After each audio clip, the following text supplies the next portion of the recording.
Friend, NBC Sports insider Nicole Auerbach to the show. Nicole, good to see you. Now, Mike Woodson, the school has announced done after this year. How did we get to this point? Well, it's not what you want when you bring back a beloved former player. You're hoping for not just squeaking into the NCAA tournament or playing in the first four. You're hoping for trips to the second weekend and chasing Big Ten championships. And that's not where Indiana is right now.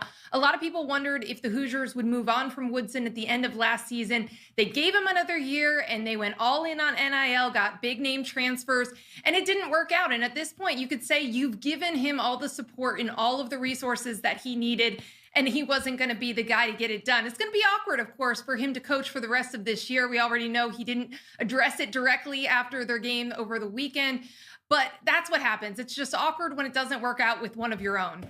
Yeah, now they've got something they didn't want to do. They have another coaching search. What are they looking for? What kind of qualities as they go out there and look for the new man to lead Indiana?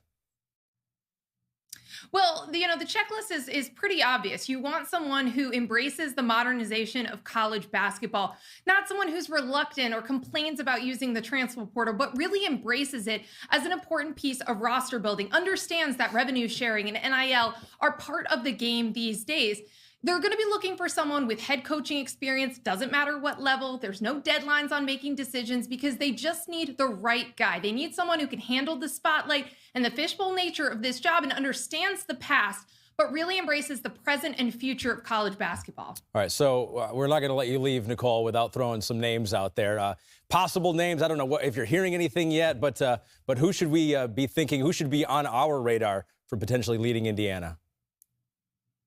Well, you got to start with Dusty May, and obviously it was uncomfortable for him to be walking in to play at Assembly Hall last weekend right after this news drops, but he checks all those boxes for Indiana, plus he has the tie as a former student manager under Bob Knight. So you've got to think that Indiana is going to go after him. I don't think the current buyout for Michigan of $5 million is going to be prohibited. They're still going to go after him, but there's a lot of realistic candidates who check all those boxes as well, maybe without Indiana ties, which I think is fine. A guy like TJ Otzelberger at Iowa State, maybe even a Buzz Williams, and there are a lot of guys right now who can really win with rosters that are reconstructed year in and year out and who've won at a lot of different levels. If you look at the football hire with Curt Cignetti as something that's instructive here, wasn't the flashiest name, was an older coach, was someone who started at very low levels of Division I, but knew how to build, knew how to win, and knew how to manage that program building process. So I think you've got to look at what happened with that Indiana football hire. It worked so well for them in year one as you look towards how Indiana might approach this basketball hire. Although, again, I think you're going to need to be patient because the guys that they're going to want are going to hopefully be playing deep into March. Yeah, it's going to be a process for them for sure. Nicole Auerbach, always busy, now even busier tracking this story. Thank you, Nicole. One of the names that we did not allow her to throw out there is Josh Pastner. We shoot those reports down. She throw we shoot those down. We don't want to lose you. We shoot that down immediately. So that's what I would have given you great post-game intervieos if I was at Indiana. I promise you that. Okay, well, thank you for that. Thank you for that. We like you here better. What do you think? Hear Nicole say that. Here's the one cautionary thing I'd throw out there with Indiana is be realistic. Like, I'm over the we're Indiana. Brad Stevens needs to leave the world champion Boston Celtics and come coach here. It's not going to happen. Indiana is an incredible job. It's one of the top jobs in college basketball.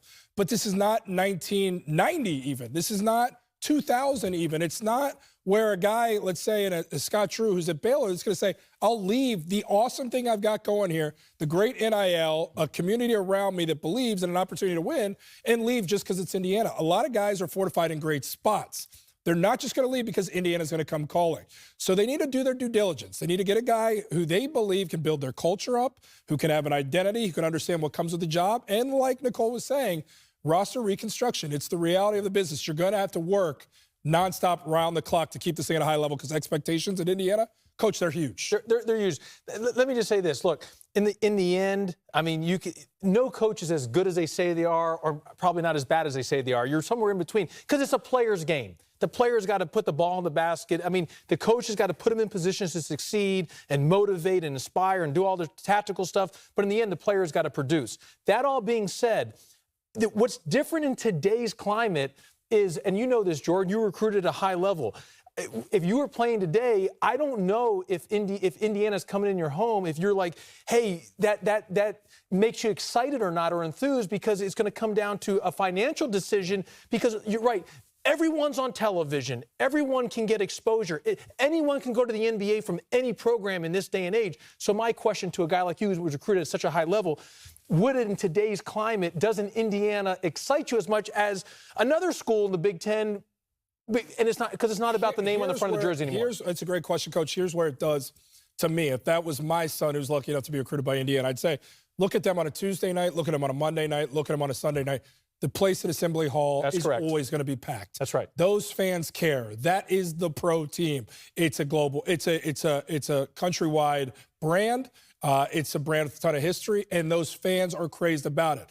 Now, to some, maybe take it as a coaching job, it's a pro and a con, but ultimately that's got to be a heavy pro. Yeah. People love that program. It's a knowledgeable fan base that takes great pride in it. The opportunity to wear that Indiana jersey, it's not for everybody. The lucky ones get to. That's why I've been so hard on them this year, because of what I grew up watching with Indiana basketball. And whoever has an opportunity to get that job has a chance to build that back up. What a massive opportunity. Before we go, do you think it still has that pull for coaches out there? And that's why, I mean, it's a huge name. It's a big job. But that was my point. It's the way the rules are today, it's a much leveler playing field, because you can pay guys legally and able to get it. And it's more about the financial structure that you have, more so than the name on the front of the jersey.